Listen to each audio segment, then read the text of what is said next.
Hey, Kevin here, top one financial advisor and best-selling author, and we are here to talk about the stock market.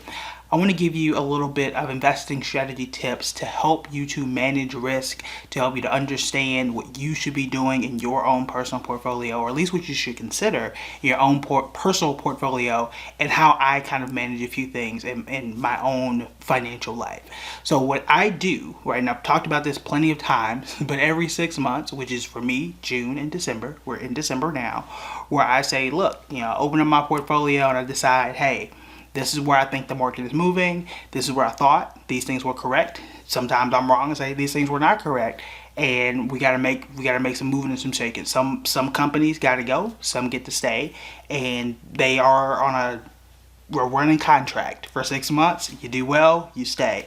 You don't do well, you got to go. And the reason why I do this is, there are a few reasons. Number one, you should always adjust your portfolio based on what the market is doing now. And you don't want to do it every day. That's doing way too much. You don't want to do it every month, but 4 times a year, quarterly is fine. I like to do twice a year. That's biannual, or you can do just 1 time a year. But here's the reason why you want to do it. What you thought a year ago may not be accurate anymore. What you thought 6 months ago may not be accurate anymore. And I want to give you a few examples of that from my own learning with Square, and to give you some other companies that, hey, look, what worked in 2020 did not work in 2021. You can ask Kathy Wood, the founder and CEO of ARK Investments. That ARK ETF did extremely well. It was one of the most popular ETFs of 2020, and it was god awful in 2021. And there are some lessons I want to help you to learn and help you to understand about your investing strategy. All right, so let's talk about Square first, and I have it here on my laptop. So first off, this time last year, I sat down, I created the 2021, me and a few other investing experts sat down, we created the 2021 investing yearbook. One of the companies I said were in my top 5 for this year was Square. They had Cash App, they were adding Bitcoin, they're doing all these amazing things. They had a great ecosystem. People were going to go outside, spend more money, and they did. And for a while, I was right. For a while, I was on point and I was 100% right. From January 2021, January 1st, 2021, all the way up to, July 31st, 2021, Square was up 13.61%. We're good here. That's double-digit returns. Now, I did not beat the S&P 500 at 16%, which is what I would have preferred to do, right? I'm taking on more risk, one company versus 500. I'm taking more risk. I want to see more than 16%, but I'll take it. I won't be greedy. I will take a double-digit return 9 times out of 10. So, cool. Things are fine. And then things were not fine. So you flip the calendar over to August, from August 1 to now, which is December 7th. Square tanked 27%. 27%. You were up 13 and now you're down double that almost, right? That's not okay. And I can do two things, right? I can just hold on and just let it continue to slide. I get alerts every time it hits a new 52-week low, and I can ignore that and just say, hey, fine. Or I can readjust and say, look, I might have been wrong. Or maybe the market is wrong about this company. When I look and read more about Square and even PayPal, I don't see anything wrong. People spent more in, November? I think it's November, October. They set a record for retail spending. We've got buy now, pay later. People are still spending money online. Even before the Omicron variant, right? It was still down. So we're talking all the way back to August. Now, if you told me last 2 weeks, okay, fine. But we're talking August. From August to now, it's been consistently falling. This one, that's not even PayPal, is down 27%. That's a problem, right? So this means that now, whether I'm right or wrong or whatever, adjustments need to be made. So I need to say, look, I was right on a whole bunch of stuff. This ain't one of them. It's time for Square to go. And if things were to improve in the future, maybe in 2022, maybe in 2023, that can hop back on as it's moving up. But what we're not going to do, what I am not going to do, is just sit here and just hold and hold and hold as things continue to dip. It has lost momentum. That is a part of my investing strategy. I want to invest in things that are moving in the right direction. It ain't doing that no more. And I've given it long enough, right? And that's another part of my investing strategy. I'm not upset about a 1 day loss. I'm not upset about a 1 month loss. We're talking from August, right? We're talking 4 months in running where it just has not done what it needed to do. If you look at the chart for Square, you'll see highs and lows and highs and lows. It's really just bouncing between some huge price ranges, and then it just stopped bouncing and just started rolling down a hill. And that's what's happening right now. So here's the thing. What worked in 2020 didn't always work in 2021, and what worked in 2021 may not even work in 2022, which is why you always want to update and check on your portfolio, understand what's going on in the market, understanding what things could change, may change. Some things you're going to be right on, like the infrastructure bill. Some things you're not going to be right on, like payment stocks. Even MasterCard, Visa, none of those are really doing well, even though they should be. I can't tell you why they're not, but they are not. So I want to give you an example of other companies that aren't doing well that worked extremely well in 2020. I had a list already pulled up. So stuff that worked last year that ain't working now. The Robinhood came out this year, so this one doesn't technically count as last year. But Robinhood down 74%.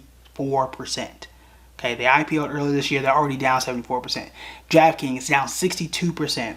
Zoom down 60%. We talked about Zoom. Roku, I am confuzzled, just absolutely confuzzled. I don't know. I'm confused. I'm lost. I don't know why Roku is down 58%, but they are. Now, Roku is a company I like. Thank God I did not invest in them. And one of those reasons was it lost momentum. By the time it came on my radar, I did my research. I'm like, I'll wait until it starts moving in the right direction. Thankfully, we avoided that one. Down 58%. Twitter was fine. Snapchat was fine last year. They were all the social media companies were fine in 2020, but Twitter is down 48%. And again, this is all things that worked last year that you have to readjust and think about this year. And now that we're going into 2022, you got to sit down and say, okay, this worked in 2021.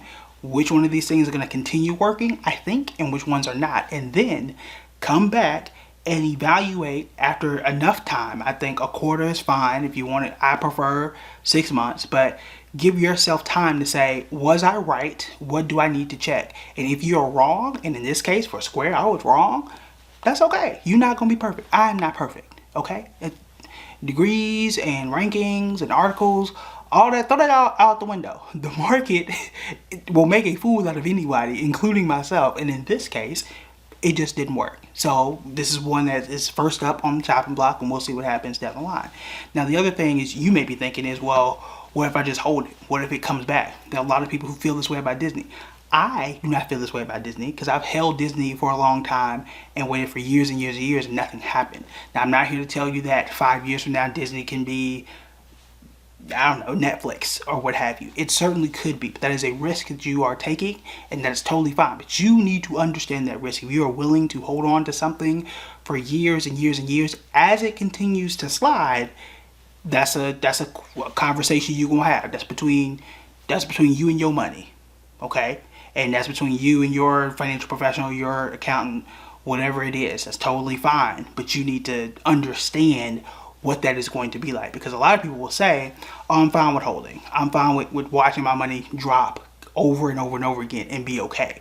A 27% loss in 4 months is not normal, okay? That ain't normal. Now, if you told me 5 or 6%, fine. That can actually be made up in a day. But 27% is not normal. So, you decide what you want to decide and what's normal for you and what's not. However, I do think it is extremely important to sit down and say, look, this is what I thought last year. This is what I thought 6 months ago. This is what I thought last quarter. Here's how the world has changed. I didn't know how to pronounce Omicron 5 weeks ago. Right now, I need to update my guidance. I need to update my portfolio to see if this is something that needs to be factored in or not. Or will there be something else that I need to be concerned about before now and the end of the year? All these things you want to come back, reevaluate, and make sure that you are right more often than not. And that is also extremely important too. You don't have to be right on every stock. This is why I tell you to diversify. Why thank God I didn't say, hey, look, I'm gonna put everything in Square because I believe in Square so much. No, like I hoped Square would do well. They had the numbers. They were right for 7 out of the 12 months of the year. They were They were almost there, but things fell apart, and that's fine. My portfolio is still green because I still have Apple, I still have Nvidia, I still have everything else being fine in my portfolio, with the exception of maybe this one and maybe Capital One, depending on what day, how Capital One did. I think we're up 3%. So it depends on how the market did. Disney, trash. So those are the two that I'm looking to get rid of. But again, 6 months ago, 7 months ago, 8 months ago, Disney was on fire. They had Disney Plus, things were fine. Now it's not. So I gotta sit down, reevaluate, see what's going on, and this is something that you want to implement, especially if you are a new investor. If you're new, you've got to understand, I've done research videos about why is the stock supposed to go up, is it going in the right direction, and what are you expecting moving forward.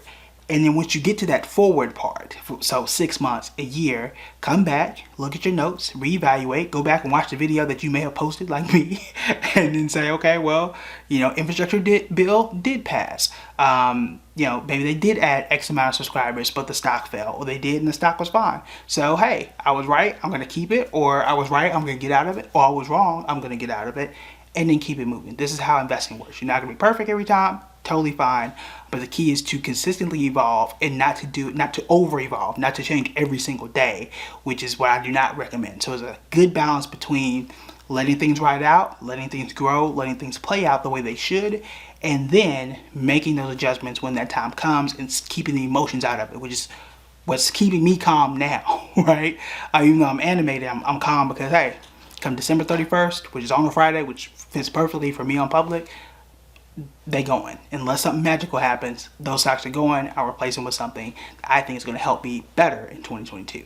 All right, that's it for me. Talk to you guys later.